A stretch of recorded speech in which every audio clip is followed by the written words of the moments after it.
When I originally watched ReZero, I was blown away. I was also lucky enough to find it late in the season, so I binged like 20 episodes straight in a week. It was that addictive. It was a great mix of humor, an interesting world, action, and it didn't have what brings so many other, even good anime down. And that's that typical cookie cutter protagonist. 2016 has some stiff competition, even with the likes of My Hero, Grimgar, Mob Psycho.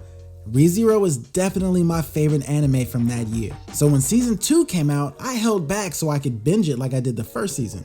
But I found myself a little underwhelmed. I didn't feel the same adrenaline I remember watching from the first season.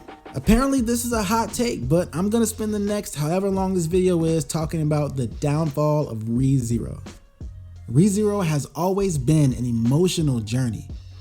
The horrors that Subaru had to endure over and over again took his mind to the breaking point multiple times. It's part of what makes you root for him so hard. But part of creating that emotional journey is the time put into developing the audience's connection with the characters. But season 2 force feeds us melodrama too often to have good buildup and for too long to even stomach. Remember that season 1 episode where Rim is confessing her love to Subaru? That works because it's been building up for like 10 episodes. And to be honest, most of us were shipping them the whole time anyway. The Lifetime movie level of crying in season 2 just feels like a waste of fucking time. And there were multiple scenes that, honest to God, I just skipped right through them. Apparently, Subaru is in love with every female character in the show and will do literally anything for them all of the time. I can't think of one reason Subaru should have such a strong connection with Beatrice. She was whooping his ass all season 1 and just being an all-around bitch the first half of season 2. And then there's Emilia. From her very first appearance, we're led to believe that she's an independent and capable character. In the beginning, I actually liked her a lot. The back half of season 1, I was wishing they would give her more to do. In season 2, they decided the thing they would have her do is become a whiny, useless, infantilized waifu damsel in distress. Jesus Christ, I can't believe she's being considered to rule the entire kingdom. Unless she has the citizens of the sanctuary paraded in front of her, they can apparently just fuck all the way off. She knows good and goddamn well everybody is counting on her to complete these trials, but she can't nut up and go through with it without having a psychotic episode. And she wanna get all pissy when her man tried to do it for her. God, I'm still so mad Subaru chose her over Rim. Which brings me to my next point. This season traded all the good characters from before and replaced them with a bunch of whack-ass, one-dimensional cardboard cutouts from 11th grade creative writing class. From Old Man Rom to the Apple Merchant, Crush and her entourage, Julius, the cast of season 1 works all the way around. The Archbishop of Sloth was my favorite character in the whole damn series and one of my favorite villains in anime. Now, I definitely didn't expect them to just routinely pump out characters of that caliber, but I did expect them to fucking try. Our big titty blood kink assassin from the first episode is definitely formidable in how strong she is, but she's not the least bit interesting and she just keeps milking her one trick for all it's worth. She fucking dies without us ever even knowing who the hell she is. Like, yeah, she's an assassin, but it don't even make sense. Does she have a guild or anything? Cause to me, she just seems like a serial killer. The okie doke threw me in the beginning, showing me these new powerful archbishops never fully enter the main story at the same time as our main characters. In fact, our main characters never even see these guys in the present timeline. Character-wise, we downgraded all around. Rim is asleep the whole season, and as a result, Rom is getting all her spotlight. She even gets her own little degradation fetish boy toy who's just as terrible a character as she is. Seriously, without Rim this season, we should have seen some development from Rom. As flashback heavy as Core 2 is, and all the mentions of how Rosewall was responsible for the destruction of her town, I thought we'd get a story told from her perspective. With Beatrice, she was always kinda mean, but we at least get the full story on why she was like that.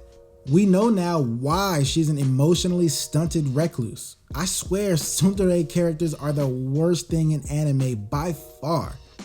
But I can get over it when there's some development in their character.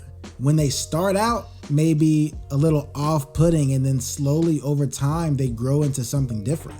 When you have a character this unlikable, it reduces the gravity of any peril they might find themselves in because we don't fucking care what happens to them. Bakugou lighthead ass over here is just as damn bad. The only emotion he knows how to exude is anger. I swear to Allah, I don't even understand why he was the antagonist for that whole arc. Like, what the fuck does he even want? The one good new character we got was Echidna, and man, I like her a lot. The feeling I get from her is the same as I got from Beerus the Destroyer. I'm sorry, did I get in your way? Now hear me out. Both of these characters are the kind that keep you on edge. Being that she's one of the witches of this world, we know that she's powerful already.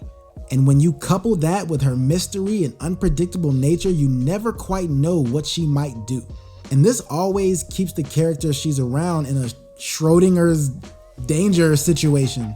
And with Beerus, it was similar because he was a very affable personality. He's kind of silly and he can be satiated by treats, but make no mistake, he is not the Z-Fighter's friend. He makes it clear that he will destroy their world and not think shit about it.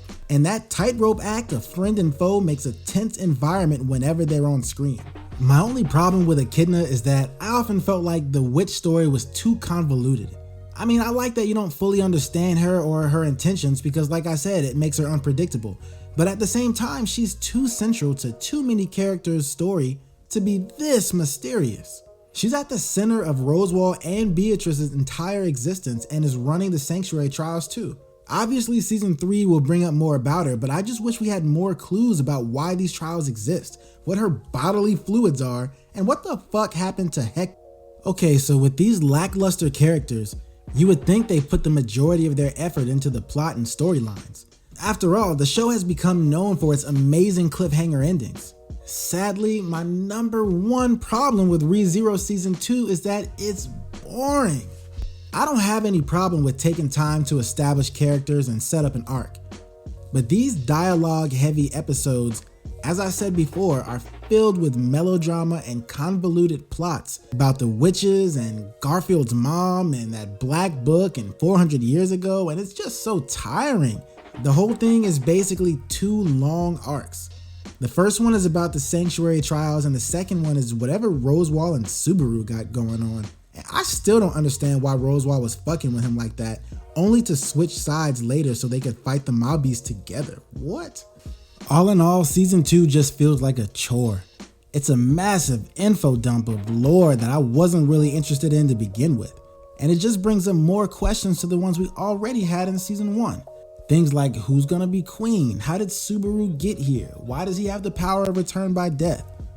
It was very witch cult heavy, but I still feel like I don't know any more about them than I did in the first season.